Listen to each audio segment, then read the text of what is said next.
Monsieur le ministre et cher Jean-Michel, Monsieur le préfet, Monsieur le président du conseil départemental, Mesdames et Messieurs les élus parlementaires, députés, sénatrices, députés au masculin et au féminin, sénatrices, conseillers régionaux, conseillers départementaux, adjoints de notre ville et conseillers municipaux. Je suis très heureux que nous soyons là ensemble pour un événement qui, pour moi, a une portée qui dépasse de très loin la politique.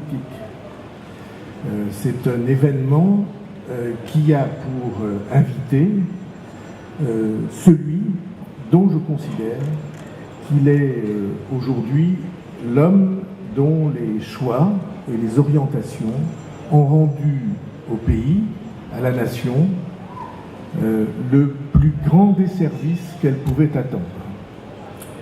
Je veux dire cela pas seulement parce que nous avons de la sympathie et même de l'amitié entre nous, parce que nous avons des idées communes et des choix communs, de la solidarité, mais je veux le dire parce que il faut que tout le monde sache que ces dernières années ont été, pour ceux qui aiment l'école en France, une période extrêmement douloureuse. Parce que, sans qu'on puisse comprendre pourquoi, sans qu'il y ait eu aucun débat autour de ce sujet, les gouvernements précédents avaient décidé de interrompre la chaîne de la transmission des connaissances et des fondamentaux qui, pour nous, je veux dire pour nous, tous ceux qui se reconnaissent comme humanistes, tous ceux qui ont une idée de l'avenir qu'on se construit ensemble, de la liberté personnelle, du civisme, de l'édification des personnalités, tout cela savent que nous ne naissons pas d'aujourd'hui. Nous sommes un maillon dans une longue histoire, et quand on coupe cette chaîne-là, alors on affaiblit le pays. Et s'il n'y avait qu'un seul acquis qui me permettrait, en tout cas qui me pousserait à être heureux des choix qui ont été faits au mois de mai 2017, c'est le sujet de l'éducation qui apparaîtrait aux yeux de tous les Français comme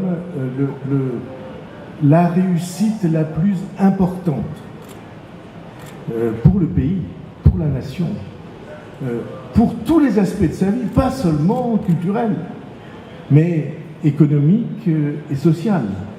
On m'a dit, mais pourquoi invitez-vous le ministre de l'Éducation à inaugurer la Foire Exposition, qui est un événement économique et social et qui marque la rentrée politique? Mais c'est parce que il n'y a rien de plus important pour l'économie. Songez par exemple à la formation des jeunes. Tout à l'heure, le Greta, Valérie Mangel nous ont présenté devant son ancien président ce qui se fait, monsieur le recteur, monsieur l'inspecteur d'académie, ce qui se fait pour transmettre la formation des jeunes. Mais songez aussi au monde dans lequel nous allons vivre. C'est un monde, on a beaucoup parlé de numérique, Jean-Jacques, on a beaucoup parlé de numérique, c'est un monde dans lequel les informations disponibles vont être surabondantes.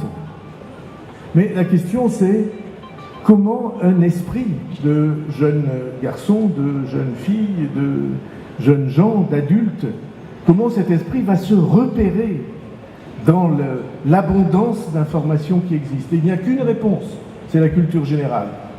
Tout le monde sait que les jeunes qui sont jeunes aujourd'hui vont dans les 30 années qui viennent avoir assez souvent besoin de changer de métier. Qu'est-ce qui leur donne le sens de l'adaptation aux nouveaux métiers qu'ils vont vivre? C'est la culture générale. Et dans tous les aspects de la vie, scientifique, technique, de recherche dans lequel nous allons vivre, le niveau de formation de la nation, des jeunes de la nation, dans les fondamentaux qui sont la compréhension de la lecture, qui sont la capacité de s'exprimer, qui sont évidemment la capacité de prendre en compte les nombres et les ordres de grandeur et de comprendre les grands problèmes scientifiques qui sont traités. Tout cela est crucial pour tous les aspects de la vie du pays. Et donc, il n'y avait pas, Jean-Michel, d'invité plus adapté, plus précieux pour l'inauguration de cette foire que le ministre de l'Éducation nationale qui porte une politique de recentrage de l'école sur les fondamentaux qui est, pour nous tous, quelles que soient nos opinions, infiniment précieuse. Vous aurez observé une chose, pour ceux qui s'intéressent au mouvement de l'opinion. Les parents d'élèves ne sont pas toujours, monsieur le recteur, extrêmement commodes avec les politiques éducatives. Les enseignants, les organisations d'enseignants et la grande opinion, tout cela s'accorde autour de la politique que Jean-Michel Blanquer conduit. Je veux dire pour moi, à titre personnel, comme celui qui a exercé les fonctions de ministre de l'Éducation le plus long du siècle, m'a dit qu'il voulait battre mon record. Je le lui souhaite et je l'y aiderai. Pour avoir exercé ces fonctions il y a quelques années, je veux dire à quel point la reconstitution de cette chaîne de valeurs éducatives est infiniment précieuse. Donc je voulais exprimer devant vous ce témoignage de reconnaissance, ce témoignage d'optimisme pour le niveau de formation du pays, la confiance que nous avons dans l'écoute des services rectoraux, départementaux, ministériels, lorsque nous exprimons des besoins pour renforcer le réseau éducatif de chez nous. Je rappelais à l'instant à Jean-Michel Blanquer que l'université est classée ICIT, c'est-à-dire un niveau d'excellence reconnu par l'ensemble de la communauté universitaire.